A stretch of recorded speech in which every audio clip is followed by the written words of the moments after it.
이 더위에 살아서 이렇게 예배당까지 오시니 감사합니다.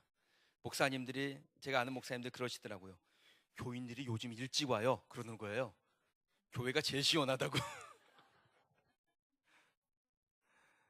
우리 아이들이 지난 주간에 그 인도네시아 단기 선교를 다녀왔는데 우리는 더운 나라에 가가지고 얼마나 고생을 할까 걱정을 했더니 걔들이 우리를 걱정하게 생겼습니다. 왔더니 여기가 더 덥대요. 이 더위에도 지치지 마시고 여러분의 영과 육이 살아 하나님 앞에 존귀 쓰임받는 성도들이 되시길 축복합니다. 우리는 잘 되고 있습니다. 여러분, 집을 지으려고 하면은 가장 먼저 무엇을 해야 될까요? 땅을 사야 됩니까? 대출은 얼마가 될지 알아봐야 될까요? 요즘 우리 교회가 집을 하나 지으려고 하잖아요. 할 일이 얼마나 많은지 진짜 머리가 복잡합니다. 근데 제일 신경 쓰이는 게 뭐냐면 설계예요, 설계. 다른 것보다도 설계가 제일 그 마음이 쓰이고 이 일이 많습니다. 설계만 좀 되면은, 잘 되면 그 다음에는 설계대로 붙이고 쌓고 뭐 바르기만 하면 되는 것이죠. 근데 설계가 없으면 자재가 준비가 돼도 일꾼이 와도 건축을 시작할 수가 없습니다. 그래서 설계를 마치고 나면 진짜는 이제 나머지는 다 시간 문제다라고들 하더라고요. 그러니까 제가 해보니까 그 말이 맞는 것 같아요. 설계가 그렇게 중요합니다. 그럼 설계를 할 때 무엇이 중요할까요? 설계를 제대로 하려면 목적이 분명해야 됩니다.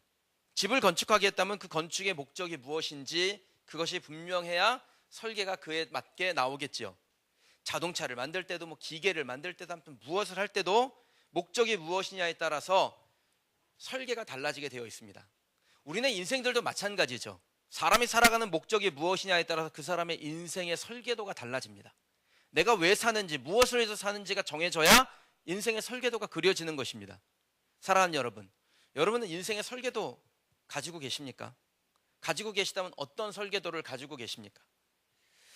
설계도가 좋은 사람과 그렇지 않은 사람은 삶의 태도가 다릅니다. 목적이 있는 사람은 삶을 사는데 뭐 흔들릴 만한 일이 있을 수 있지만, 휘청은 하겠지만 이내 제자리로 잘 돌아옵니다. 설계가 명확하니까 갈등이 있어도 반드시 원래의 상태로 돌아오게 되어 있다는 거예요. 그러나 인생에 설계도가 없는 사람은 그때그때 상황에 맞게 판단하고 결정을 합니다.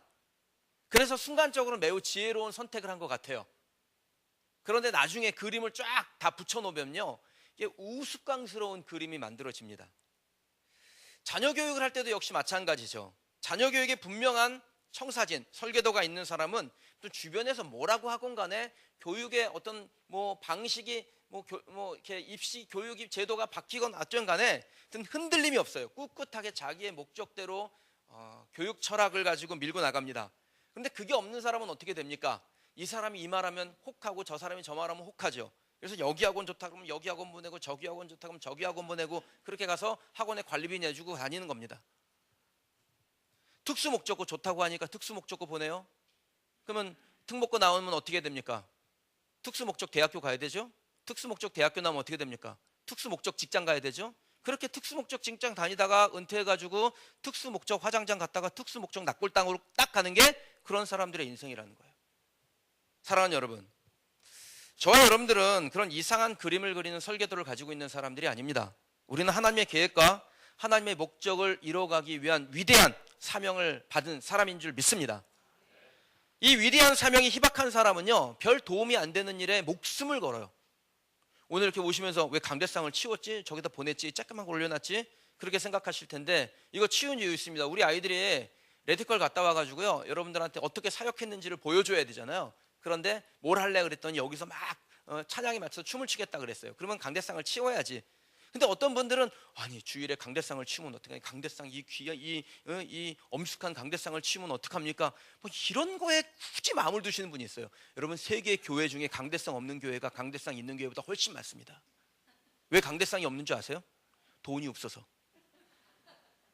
쬐까만 거라도 있으면 감사하게 여기시면 되는 거예요. 교회 피아노는 그랜드해야 된다, 아니어야 된다, 이런 쓸데없는 거 가지고 시간을 낭비하는 것은 여러분 하나님의 위대한 사명에 관심이 없는 사람들이에요. 사랑하는 여러분, 큰 생각하는 여러분 되시길 주님의 이름으로 축원합니다. 하나님의 나라를 생각하세요. 작은 것 때문에 움츠러들지 마세요. 제가 어제 우리 아이들을 붙들어 놓고 그런 얘기를 했어요. 제가 예전에 겪었던 일인데, 제가 예전에 다니는 교회에 그 동부화재 회장님 부인이 권사님이었어요.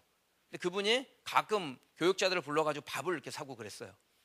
밥을 사는데 한 번은 밥을 먹는데 그분이 그런 얘기를 하시더라고요. 그 자기가 몽골에다가 매년 2억씩을 보내서 그 신학생들을 키우고 있다고 그런 얘기를 하세요.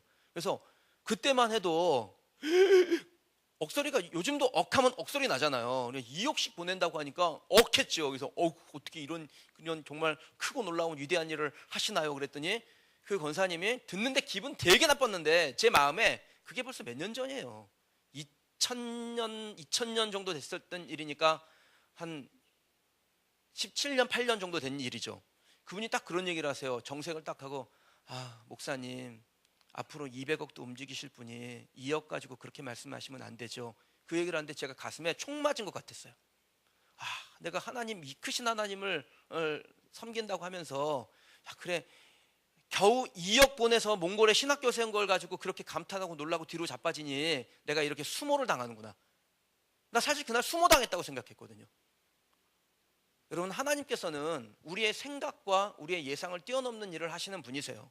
그러니까 하나님 나라를 생각하면 큰 생각 갖는 게 맞습니다. 오늘 우리가 먹고 사는 문제에 집중하면요, 우리를 창조하신 하나님의 위대한 가치를 잃어버립니다. 하나님이 왜 우리를 먹고 살게 하시는지, 왜 우리를 창조하셨는지를 잃어버리면 먹고 사는 문제가 그렇게 중요해져요. 그럼 먹고 사는 거는 주의 일을 하기 위해서 먹고 사는 겁니다. 그러니까 무엇을 먹느냐, 무엇을 마시느냐는 그렇게 중요하지가 않은 거예요. 그냥 먹고 마시면 됩니다. 중요한 것은, 우리의 인생의 목적은 먹고 마시는 데 있지 않냐고 하나님의 나라에 있는 줄 믿습니다. 우리를 창조하신 목적이 무엇입니까? 여러분 아실 텐데 안다고 믿지만 높아심에 가물가물하실까 봐 한 번 더 말씀드릴게요. 창세기 1장 28절에 하나님께서 사람을 만드실 때 주신 말씀이 있습니다. 하나님이 사람을 만드시고 그들에게 복을 주시며 하나님이 그들에게 이르시되 생육하고 번성하여 땅에 충만하라, 땅을 정복하라, 바다의 물고기와 하늘의 새와 땅에 움직이는 모든 생물을 다스리라 하시니라. 하나님께서 사람을 만드시고 주신 사명과 비전이 무엇입니까? 생육하고 번성하고 땅에 충만하고 정복하는 것입니다. 다스리는 거예요. 이 하나님의 계획에 의해서 이 땅을 하나님의 나라로 잘 만들고 세우고 번성하게 하는 사명을 받은 피조물이 사람이에요. 이것이 신약에 와서는 좀 더 명확하게 설명이 됩니다. 예수님께서 누가복음 7장 22절에 보니까 이르시되 너희가 가서 보고 들은 것을 알리되 맹인이 보며 못 걷는 사람이 걸으며 나병 환자가 깨끗함을 받으며 귀 먹은 사람이 들으며 죽은 자가 살아나며 가난한 자에게 복음이 전파된다 하라. 무슨 말씀이에요? 언약의 주인이신 예수님께서 생육하고 번성하고 충만하고 정복함이 무엇인지를 말씀하신 겁니다. 하나님 나라를 세우는 것이 바로 하나님께서 사람을 만들고 주신 사명이고 예수님이 우리에게 주신 지상명령이라는 것이에요. 그 사명 주시고 예수님 가신 것이죠. 여러분, 이 주님의 분부를 잊지 않는 사람이 사명의 사람이에요. 그리고 그런 사람이 인생 설계도를 잘 가지고 있는 사람이에요. 그렇게 인생 설계도를 잘 가지고 있는 사람에게 하나님께서 필요한 이 모든 것을 주시겠다라고 하셨어요. 사랑하는 여러분, 인생 설계도 제대로 갖고 사는 여러분 되시길 주님의 이름으로 축원합니다. 저는 여러분들이 인생 설계도를 제대로 장만하시고 이 땅을 살지만 하늘에 집 짓고 사는 성도들이 되시기 원해요.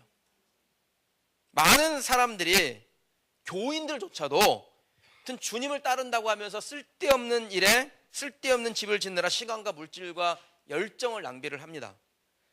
어떤 사람은 얼짱 되려고요, 막 성형외과 들락날락 하잖아요. 거기에 시간과 물질을 쏟지요. 어떤 사람은 몸짱 되려고 닭가슴살만 먹지요. 먹을 게 얼마나 많은데. 어떤 사람은 부자가 되려고 그렇게 자기의 시간을, 쉬는 시간도 없고 사람들을 만나는 시간도 없고 주님도 없고 자기의 시간을 다 쏟아붓습니다. 어떤 사람은요, 사랑하는 여자 얻겠다고 사랑과 정열을 그대에게 막 그러면서 자기의 시간을 거기다 다 쏟아붓습니다. 제가 여러분 과학적 사실을 알려드릴게요. 아무리 사람이요 성형외과 왔다 갔다 해도 사람의 피부는 그 멜라닌 세포가 감소됨으로 인해서 노화가 일어나요. 근데 멜라닌 세포가요 20세 때부터 감소가 되는데 40세가 되면 50%가 줄어요. 60%가 되면 더 이상 생성이 안 돼요. 그래서 멜라닌 세포가 부족하면 뭘 먹어야 됩니까? 피부 노화에 별로 관심이 없죠? 예. 이 멜라닌 세포를 만들려면요, 콜라겐이 필요한데 그 콜라겐을 위해서 족발을 드시면 돼요. 근데 먹는 것보다 붙이는 게 좋대요. 앞만 먹어보세요. 그거 먹는다고 피부가 안 늙나. 그럼 몸짱 되려고 3개월 동안 6시간씩 웨이팅 하잖아요. 웨이트 하면은요, 몸이 근육이 생겨요. 그런데 열흘만 쉬면은 근육이 캐러멜처럼 맛이 말랑말랑해집니다. 여자분들 좀 속지 마세요. 남자가 사랑과 정열을 막 그러면서 안팡지게 타올라도 여러분, 정말 흔적도 없이 꺼져버리는 게 남자의 정열이랍니다. 예. 세상에 믿지 못할 것이 여자의 마음이라고요? 여러분, 남자의 정열도 믿을 게 못 돼요. 여러분, 이게 다 뭡니까? 이 땅에 올인하고 사는 사람들은 다 수명이 짧다라는 거예요. 한계가 있다라는 것입니다. 생명 없는 것에 소망을 두고 사는 사람들의 모습이 그렇습니다. 저는 이 세상에 사는 사람 딱 두 부류로 나눠진다고 생각합니다. 하나님을 위해 사는 사람, 자기 자신의 만족을 위해 사는 사람. 둘로 나눠져요. 하나님 나라의 설계도를 가지고 사는 사람, 자기가 만든 청사진을 보며 자기 만족에 취해서 허탄한 것에 매달려 사는 사람. 둘로 나눠져요. 여러분은 어떤 부류에 속하여 계십니까? 오늘 본문에 보면요, 그렇게 소망을 천국에 두고 살았던 사람, 하나님 나라의 계획, 하나님 나라의 설계도, 하나님 나라 청사진을 멋지게 그려나간 사람들이 나옵니다. 이들을 보면서 여러분, 우리가 하나님 나라의 설계도를 가지고 그것으로 하나님 나라를 만들어가는 정말 아름다운 건축가, 멋있게 인생을 사는 성도들이 되기를 소망합니다.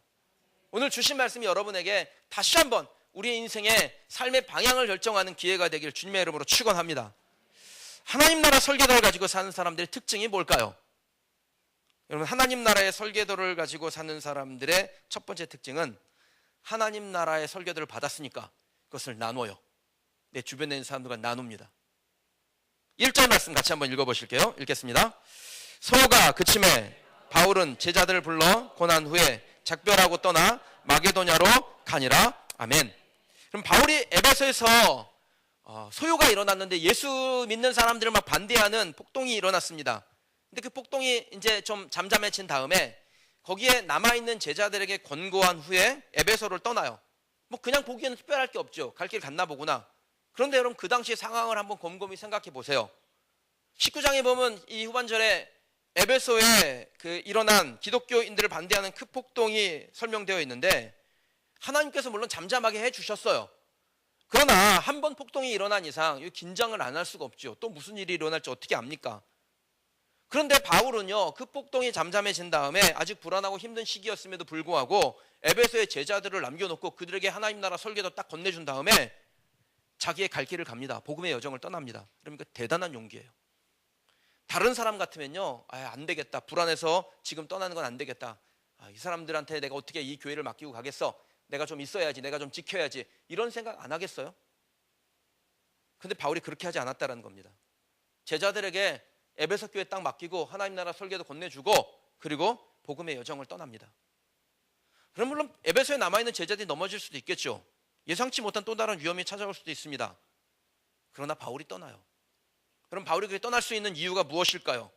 하나님의 계획을 믿기 때문입니다. 하나님께서 하나님의 설계대로 하나님의 사람을 통해서 하나님의 일을 하신다는 것을 믿기 때문이죠. 그분의 계획대로 에베소 교회가 흥황하게 됐고 부흥하게 됐습니다. 바울 때문에 그런 게 아니에요.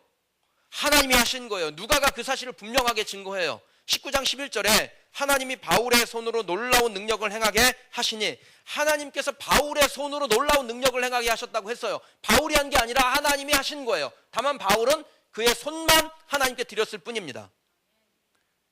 더 많은 땅에 복음이 흘러가게 하기 위해서 하나님께서 바울을 들어 사용하시는 것이죠. 그러면 하나님께서 한 개인, 한 민족, 한 교회, 한 공동체를 선택하세요. 근데 선택하셔서 부흥을 주시는데 그 부흥을 주신 것은 그 사람이 뭐 예뻐서 좋아서 그런 이유 때문은 아닙니다. 그를 통하여, 그 교회를 통하여, 그 민족을 통하여 복음이 흘러가며 하나님 나라의 설계대로 그 아름다운 나라가 건축되게 하기 위해서 하나님이 사람을 택하시고 공동체를 택하신다라는 거예요. 하나님이 아브라함을 선택하실 때 왜 선택하셨습니까? 예쁜 짓을 많이 해서 그런가요? 아브라함이 뭐 예쁜 행동을 많이 했죠. 그러나 하나님께서 선택하신 이유는 그것 때문이 아니라 하나님의 계획, 하나님 나라의 설계도대로 하나님의 나라를 만들어갈 사람인 줄 믿고 선택하신 거예요. 이스라엘을 그렇게 선택하신 겁니다. 그런데 그 부르심 앞에 순종하지 않으면 어떻게 됩니까? 하나님이 조금 기다려 주시다가 그 기다림이 한계가 닿으면 하나님이 하시는 방식은 체인지입니다. 바꿔요.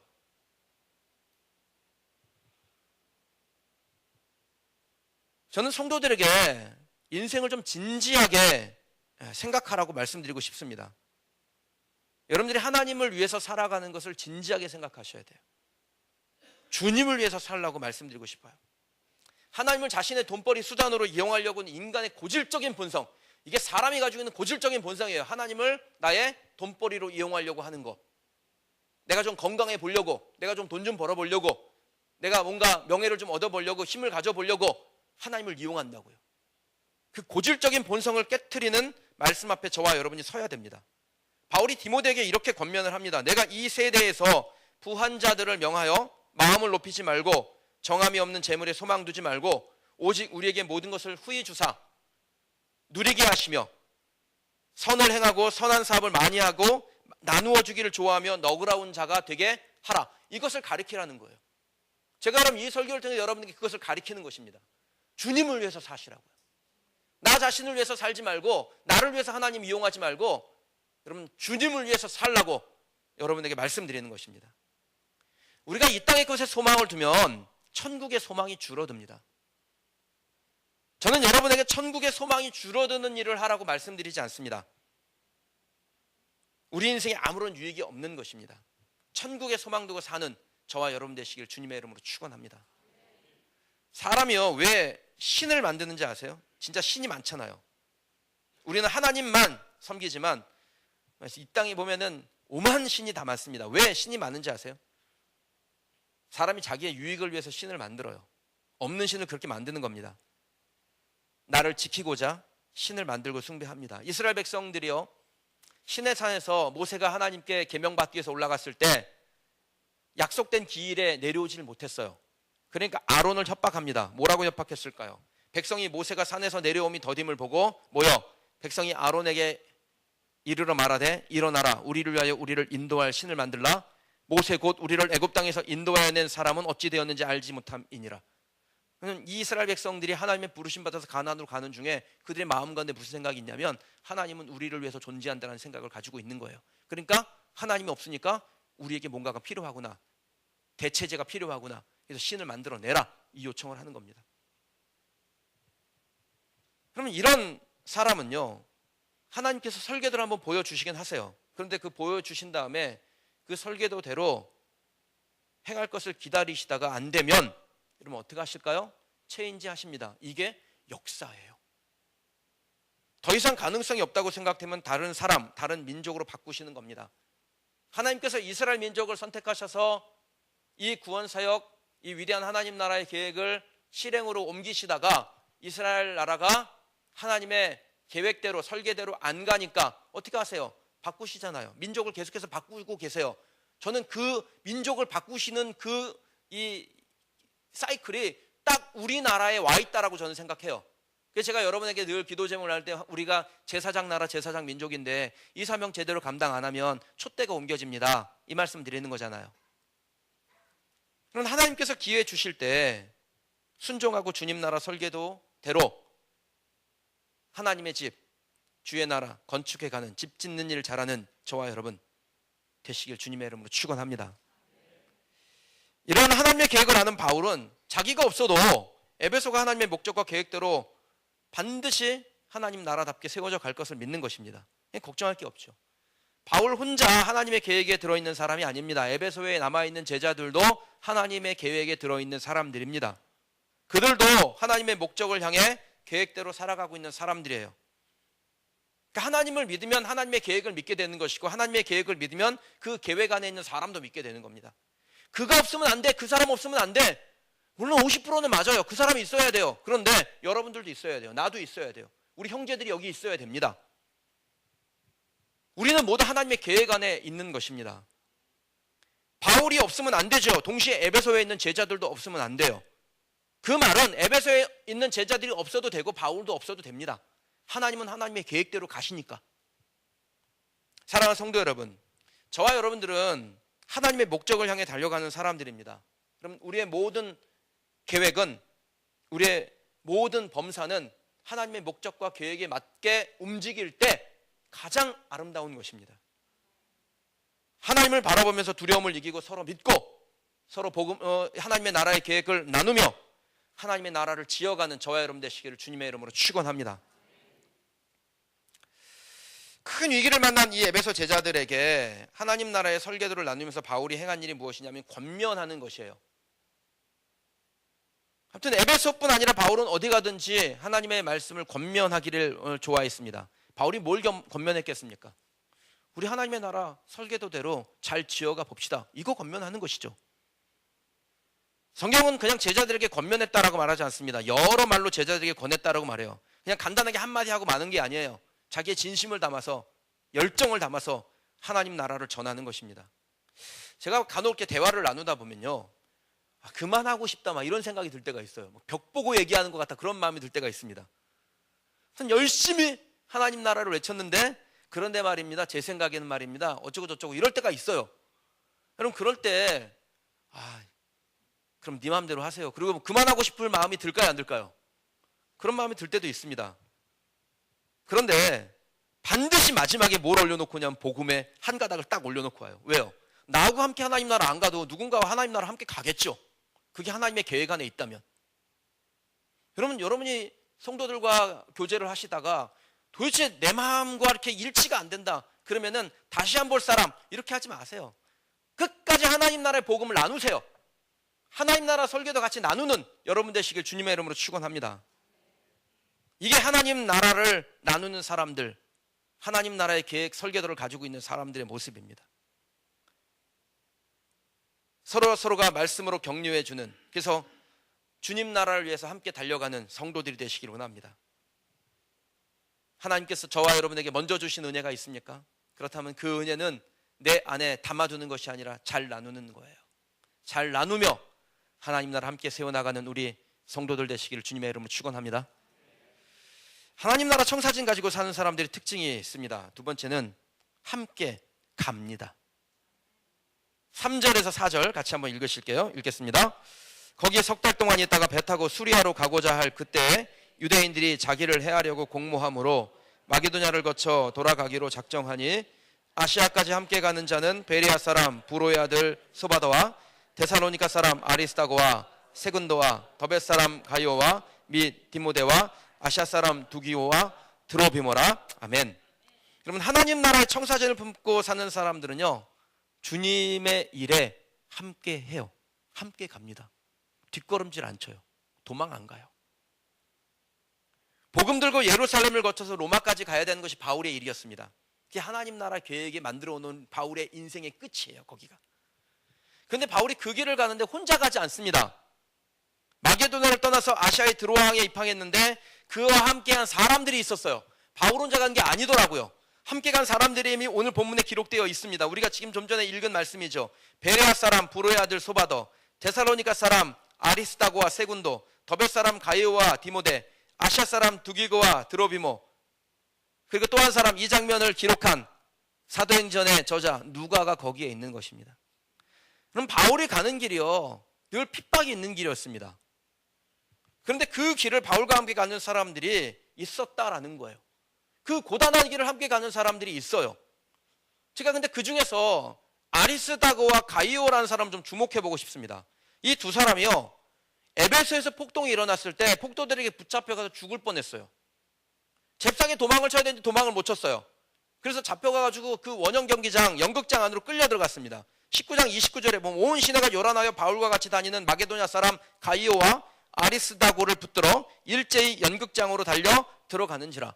연극장 뭔지 아시죠? 저도 에베소 가봤는데 거기에 이렇게 그 계단이, 높은 계단이 있고 그 이 동그란 한 타원형 같이 생긴 그 운동장이 있어요. 거기서 주로 그때 뭐 했습니까? 둘 중에 하나 당하는 거예요. 글래디에이터인가? 아무튼 글래디에이터한테 칼 맞아 죽든지 라이언한테 물려 죽든지 둘 중에 하나인 겁니다.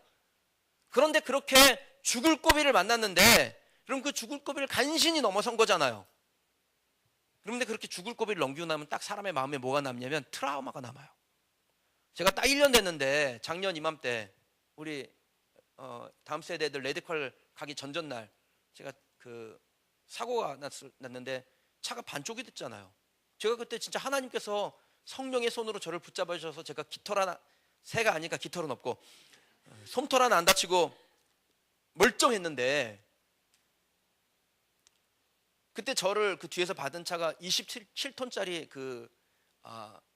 트럭, 덤프 트럭이었어요.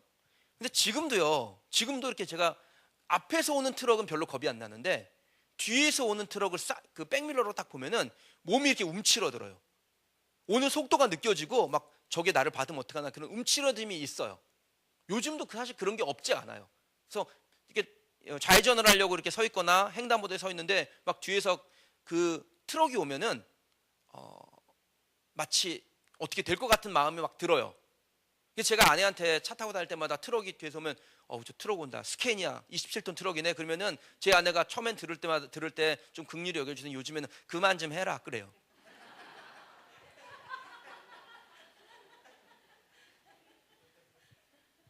그럼 이 사람들이 그때 연극장에 잡혀가지고 죽을 뻔했습니다. 그 수만 명의 사람들이 거기서 막 소리 지르고 죽여라 살려라 외치는데 이게 살떨릴 일이죠. 그런데 그 트라우마를 이기고 바울과 함께 하는 거예요. 그 죽음의 공포를 이기고 바울과 같이 그 복음의 여정을 가는 겁니다. 그때 나 죽을 뻔했잖아, 다시는 그런 일 안 당하고 싶어, 이 말하지 아니하고 묵묵히 바울을 따라갑니다. 왜요? 그들에게 하나님 나라의 설계도가 있는 거예요. 하나님 나라의 설계도가 분명하니까 그 길을 함께 가는 것입니다. 하나님 나라 향해 가는 사람이요, 편한 길을 가는 거 아닙니다. 가는 길이 좀 험할 수 있습니다.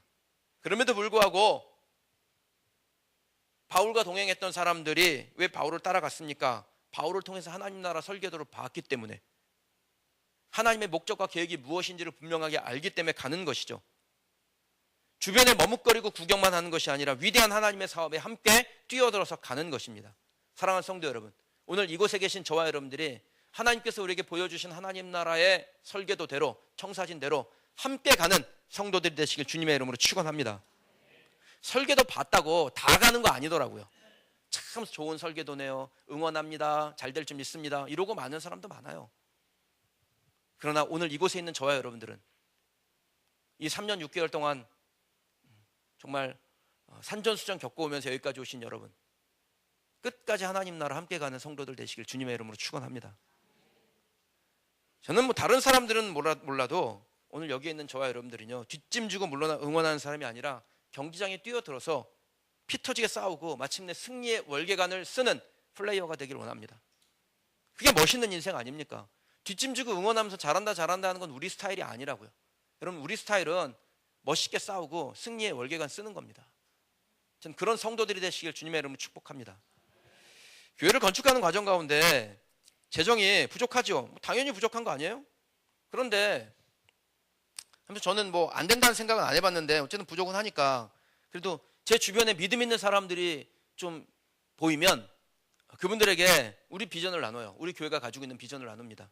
그럼 우리가 개척했을 때 형편이 여의치 않을 때부터 하나님께서 우리에게 주신 비전이 있어서 세계 선교에 앞장서는 전진기지 된 비전 가지고 부활절에 선교사 보내고 추수감사절에 우리보다 어려운 지역에 교회 짓고, 그리고 이 일을 좀 더 확실하게 하기 위해서 하나님께서 우리에게 흥왕하게 하시고 부흥하게 하시는 기회를 얻었으니 우리가 교회를 우리도 건축하려고 합니다. 하나님 사업에 투자 좀 하세요. 제가 그냥 달라는 것도 아니고 투자 좀 하세요. 이자 드릴 여력은 없고 나중에 갚을 테니까 무이자로, 무자를 강조해야 돼요. 무이자로 1억씩 빌려주세요. 제가 그렇게 얘기했더니 3명에게 얘기했거든요, 지금까지. 그랬더니 3명 중에 2명이 그렇게 하겠다는 거예요. 앞으로 5명 더 만나려고 그러거든요. 제가 한 2달 동안 기도해서 이름 불러가면 귀가 굉장히 간지러웠을 거예요, 그분들이. 그런데 제 생각에는요, 진짜 하나님 나라 설계도 본 사람이면 뭘 망설이겠나 싶은 거예요. 내가 달라 그랬어요. 주님 나라 위해서 멋있게 투자했다가 제대로 돌려받으라고, 감사패와 함께. 하나님 나라 설계도 보고 살면 삶이 간결해집니다. 저는 여러분들이 삶을 간결하게 살길 원해요. 좀 복잡하게 살지 마세요. 제가 여러분에게 삶을 간결하게 사는 법 알려드렸잖아요. 하나님 앞에 기도하고 그 길을 가다가 내가 계획하는 내 뜻대로 되면 감사하시고, 내 계획대로 안 되면 새로운 길을 주시면 순종하시고, 그럼 삶은 간결해지는 것입니다. 설계도를 봤는데 간결해지지가 않아요. 이런 사람은 어떻게 됩니까? 지난주에 말씀드렸죠. 여러분, 이런 사람을 보고 팬이라고 합니다. 팬. 그러나 자신의 삶을 던져서 헌신하고 그 길을 가는 사람을 보고 제자라고 합니다. 에베소 교회에 제자들이 있었고 그 제자들이 바울을 따라서 함께 갔던 것처럼, 제자는 하나님 나라의 설계도를 보면 그 설계도대로 함께 합니다. 주님에게 정말 주님이 원하시는, 그리고 주님이 바라시는 사람이 어떤 사람일까요? 팬입니까? 팬이 아니라 주님이 원하는 사람은 제자인 줄 믿습니다. 그리고 저와 여러분은 제자의 길을 접어들었고 끝까지 제자의 길을 가기를 주님의 이름으로 축복합니다. 그래서 설계대로 지어지는 하나님의 나라를 함께 세워나가고, 그 하나님의 나라에서 주님을 찬양하며 그 하나님의 나라가 땅끝까지 흘러가 주님이 오실 그날, 마라나타 주 예수여 어서 오시옵소서, 이 믿음의 고백을 함께하는 우리 성도들이 되시길 주님의 이름으로 축원합니다. 함께 찬양 하나 하시죠. 이 찬양은 제가 교회를 개척할 때